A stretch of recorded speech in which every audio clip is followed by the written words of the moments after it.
Во чест на денот на раѓањето на Марија, идната мајка на Господ Исус Христос, Светата христијанска црква го востановила празникот Рождество на Пресвета Богородица, празник во народот попознат како Мала Богородица, кој секоја година се празнува на 21 септември.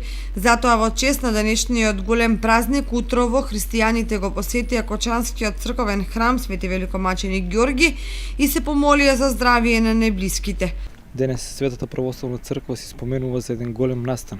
За нас православните христијани тоа е рождеството на Пречистата дева Марија Богородица. Празник е народот познат како Мала Богородица.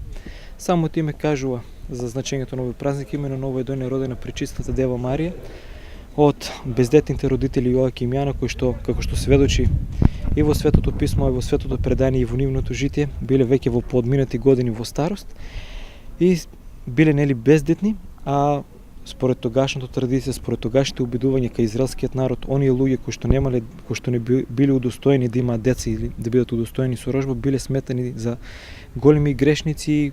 Кон таквите луѓе се однесувале со презир, тие биле засрамени буквално како граѓани од вторет, но Бог кој што не гледа на лик, туку гледа на срце, по многуте молитви искажени кон него за барем на староста да бидат усрекени овие две праведни души, нели како награда Бог им ја дава Пресветата дева Богородица, од која што знаеме нели дека ќе доаѓа, како што е опишано во тропарот, сонцето на спасението, односно нашиот Господ Исус Христос.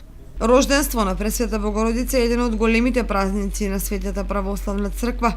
Иако овој празник се смета за почеток на сите празници, сепак тој почнал да се празнува многу подоцна. Дури откако ослабнало паганството, христијаните покрај на Исус Христос можеле да ја одадат заслужено признание и на неговата мајка. Народот верува дека Пресвета Богородица е заштитничка на мајките, поради што жените што раѓаат ја повикуваат да им помогне полесно да се породат. Исто така се верува дека таа им помага и на жените кои немаат деца. Затоа ваквите жени оделе во црквите посветени на Богородица и се молеле пред низините икони.